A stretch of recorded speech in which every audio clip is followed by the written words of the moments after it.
Hello students. In today's video, we will proceed to the fourth part of second chapter of microeconomics of plus one. And as you know that we have completed its first three part in previous video.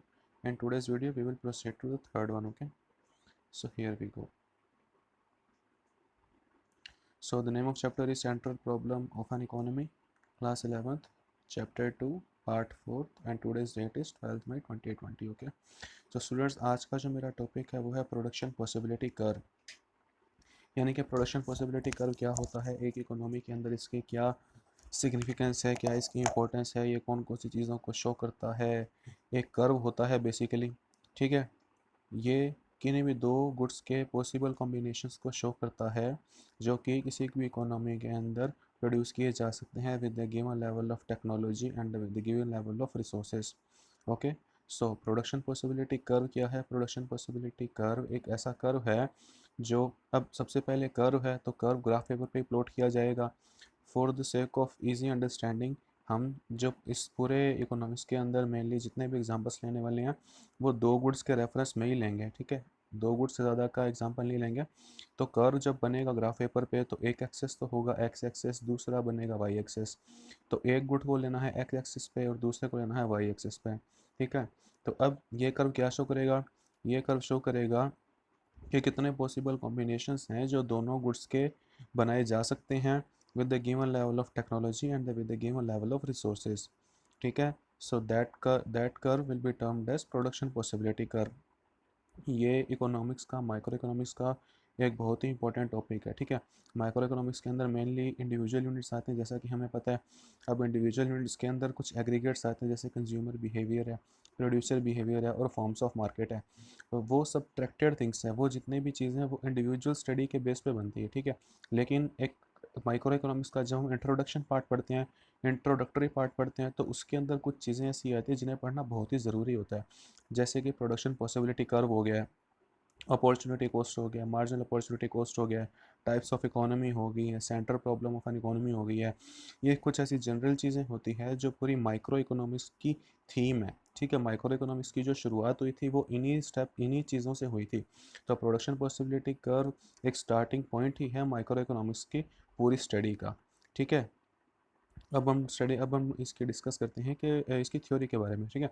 So production possibility curve is a curve showing alternative production possibilities of two good with the given resources and technique of production. It is called production boundary as it shows the maximum possibility production with the given resources।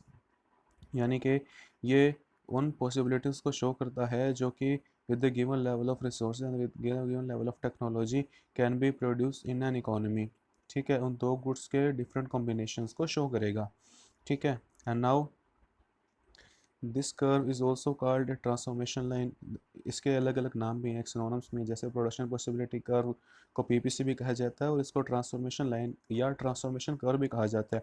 इसीलिए कहा जाता है कि suppose कीजिए आगे जब हम हमारा जब एग्जांपल पढ़ेंगे तो उस एग्जांपल के अंदर ये चीज़ और अच्छे से क्लियर हो जाएगी कि इस कर्व को ट्रांसफॉर्मेशन लाइन या ट्रांसफॉर्मेशन कर्व क्यों कहा जाता है, ठीक है। सपोज़ कीजिए एक कर्व है। अब एक कर्व पे जब हम वाई एक्सिस के जो पॉइंट है उससे एक्स एक्सिस के पॉइंट की तरफ चलेंगे तो हमें कुछ क्वांटिटी या कुछ वेरिएबल्स ऐसे होंगे जो हमें सेक्रीफाइस करने पड़ेंगे एक्स के मोर प्रोडक्शन में। अगर हम वाई से एक्स की तरफ आए तो एक्स का प्रोडक्शन इंक्रीज़ होगा और वाई का डिक्रीज़ होगा। तो वाई का जो प्रोडक्शन डिक्रीज़ होगा उससे कुछ रिसोर्स, कुछ टेक्नोलॉजी बचेगी जो फर्दर एक्स की एक्स्ट्रा यूनिट को प्रोड्यूस करने के अंदर काम में आ जाएंगी, उनको एक्स्ट्रा प्रोडक्शन करने में यूटिलाइज आ जाएगी। तो इस वजह से ये जो ट्रांसफॉर्मेशन होता है लेवल ऑफ टेक्नोलॉजी का और रिसोर्सेज का from one good to the another good, that's why this curve is also can be called as transformation curve or transformation line, okay। so this curve is also called a transformation line or transformation curve because it indicates that if more of good X is to be produced, then factor of production will have to be withdrawn from production of good Y and transferred to the production of good X. In other words, good Y is transformed into good X, okay। Now, suppose an economy decide to produce only two goods, namely computer and text book. यहाँ हम एक example लेने वाले हैं production possibility curve का, कि आज की वीडियो के अंदर हम लोग सिर्फ मेनली यही देखेंगे कि प्रोडक्शन पॉसिबिलिटी कर्व होता कैसे है, क्या बनाए, उसे कैसे प्रिपेयर किया जाता है, उसकी कौन कौन सी प्रॉपर्टीज़ होती हैं। तो बेसिकली आज का जो वीडियो रहेगा वो पूरा पीपीसी पे ही सेंटर करेगा, ठीक है। तो अब एक एग्जांपल है, suppose an economy decide to produce only two goods, namely computer and textbook, with its available resources and given technology. If all resources are used for the production of textbook alone, then 70 textbook can be produced. On the contrary, if all the resources are used to produce computer alone, then 9 unit of computer can be produced. If the economy produces both the goods, then within this limits various combination of two goods can be produced. It means एक economy के अंदर सिर्फ दो type के good का है जिनका production किया जा सकता है। अल्टरनेटिवली टेक्स्ट बुक या नोटबुक्स, टेक्स्ट बुक और सॉरी कंप्यूटर, ठीक है। एक तरफ तो टेक्स्ट बुक है और दूसरी तरफ कंप्यूटर है। अगर इकोनॉमी के जितने भी रिसोर्सेज हैं उन सभी को टेक्स्ट बुक के प्रोडक्शन में लगा दिया जाएगा तो 70 text book can be produced when 0 unit of computer will be produce, क्योंकि जितने भी रिसोर्स हैं वो सब तो टेक्स्ट बुक के प्रोडक्शन में डिप्लॉयड हैं। तो कंप्यूटर के प्रोडक्शन में या प्रोडक्शन को इंक्रीज़ करने के लिए तो कुछ रिसोर्सेज बचे नहीं है, तो कंप्यूटर का प्रोडक्शन इंक्रीज़ होगा कैसे, ठीक है।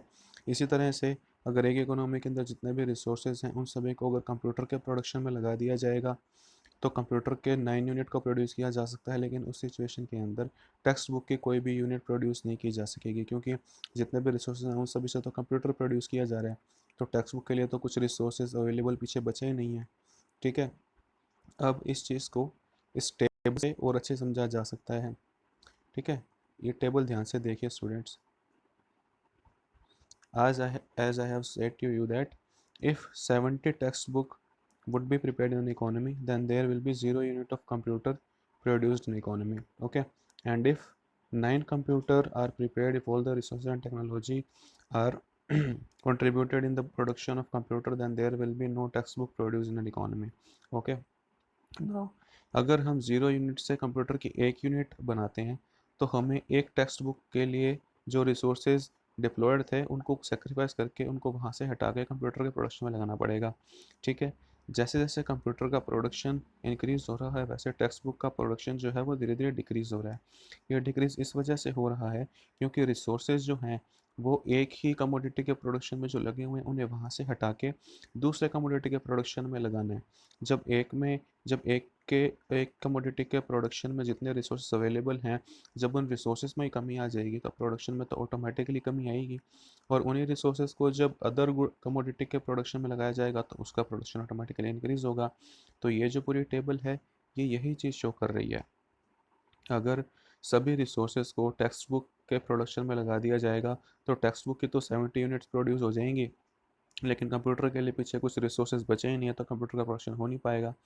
इसी तरह से अगर एक इकोनॉमी में जितने भी रिसोर्सेज हैं उन सभी को कंप्यूटर के प्रोडक्शन में लगा दिया जाएगा तो टेक्स्ट बुक के लिए कोई रिसोर्सेज नहीं बचेंगे। अब हमें ये जितने भी गिवन कॉम्बिनेशंस हैं इनमें से ऐसा ऑप्टिमम कॉम्बिनेशन चूज़ करना है जो इकोनॉमी के लिए मोस्ट अप्रोप्रिएट हो, ठीक है। कि इकोनॉमी के अंदर कुछ टेक्स्ट बुक की डिमांड भी फुलफ़िल हो जाए और कंप्यूटर की डिमांड भी फुलफ़िल हो जाए। तो ऐसा हमें कोई भी कॉम्बिनेशन है वो चूज़ करना होता है, ठीक है। इसी जब चीज़ को, इसी पूरे डायग्राम को, इसी पूरी जब टेबल को जब हम ग्राफ में प्लॉट कर देंगे तब हमारे पास प्रोडक्शन पॉसिबिलिटी कर्व आ जाएगा, ठीक है। तो देखते हैं इसको जब हम ग्राफ में प्लॉट करते हैं, ठीक है।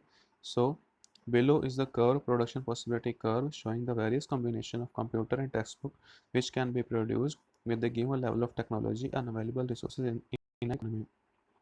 अभी ये ऊपर जो हमने टेबल देखी थी इसी टेबल को जब हम ग्राफ पे प्लॉट करेंगे तो हमारे पास कुछ ऐसा डायग्राम आएगा, ठीक है। Look very carefully on this diagram, okay. So in this diagram एक एक्सेस पे, वाई एक्सेस पे तो हमने कंप्यूटर का प्रोडक्शन लिया है और एक्सेस पे हमने टेक्स्ट बुक का प्रोडक्शन लिया है, ठीक है। अगर इकोनॉमी के जितने भी रिसोर्सेज हैं उन सबको अगर कंप्यूटर के प्रोडक्शन में डिप्लॉय कर दिया जाएगा तो कंप्यूटर की तो 9 यूनिट्स प्रोड्यूस हो जाएंगी, लेकिन उस कैनेरियो में टेक्स्ट बुक की 0 यूनिट प्रोड्यूस होंगी। और अगर इसी सिचुएशन के अंदर जितने भी रिसोर्सेज हैं उन सभी को टेक्स्ट बुक के प्रोडक्शन में लगा दिया जाएगा तो टेक्स्ट बुक की तो 70 यूनिट्स प्रोड्यूस होंगी, लेकिन उस सिचुएशन में कंप्यूटर की 0 यूनिट प्रोड्यूस होंगी, ठीक है। तो अब जितने भी कॉम्बिनेशंस थे उन सबका जब ग्राफ पे प्लॉट करेंगे तो हमारे पास कुछ ऐसा कर्व आएगा, उन सभी जितने भी पॉइंट्स होंगे उन सबको जब एक दूसरे से मिला देंगे तो हमारे पास कुछ ऐसा कर्व आएगा। ठीक है, ये कर्व जो है ये कनकेव टू द ओरिजिन है।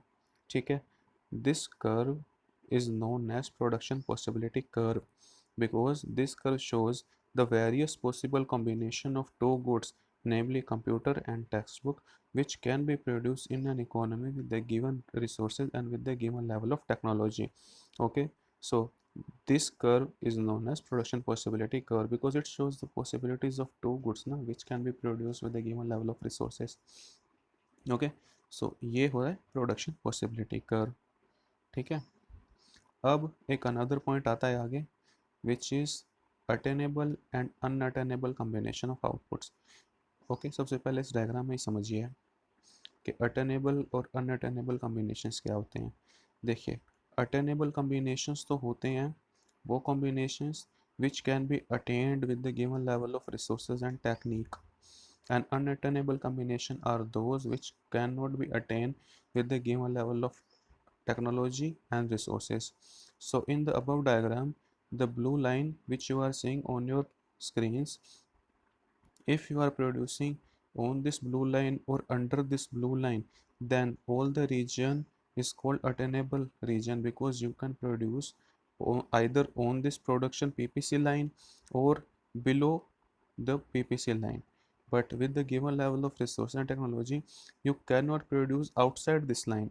The blue line is showing the maximum possibility of two goods which can be produced with the given resources and technology. अगर आप इस ब्लू लाइन से बाहर कहीं भी अगर आप प्रोडक्शन करना चाहेंगे तो आप नहीं कर पाएंगे क्योंकि जितने भी रिसोर्सेज हैं उन रिसोर्सेज से जो बाउंड्री लाइन है वो बाउंड्री लाइन है ये ब्लू लाइन, इसको कभी भी क्रॉस नहीं किया जा सकता। If you are producing on this line, either you can produce below this line but you cannot go far from this line, okay, outside from this line because वो given level of technology और resources से वो जो combination होगा वो unattainable होगा। ठीक है, अब इसकी थ्योरी देखते हैं कि इसकी थ्योरी क्या कहती है।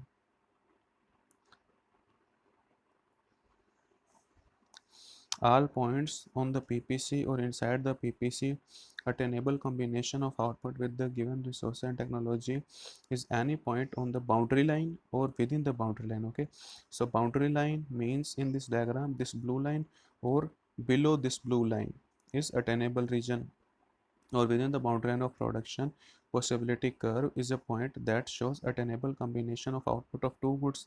Any point outside the boundary line or production possibility curve shows attainable combination of output of two goods. If you are producing outside this blue line, then that region called as unattainable region or unattainable region to produce. Okay, because we do not have sufficient amount of resource and level of technology to produce that combination, so that will be termed as unattainable combinations. Okay, so in today's video for today it is over. Read by yourself. Now in this video I have just elaborated some basic fundamentals of production possibility curve. Okay, and in tomorrow's video we will discuss about the what are the properties and essential elements of production possibility curve. Okay, so for today it is over and we will proceed to this chapter in other further videos. Till that, thank you and have a nice day. And if you have any kind of doubt and query, then feel free to ask me in my comment box. I will definitely answer your all the queries and questions. Okay, so thank you and have a nice day.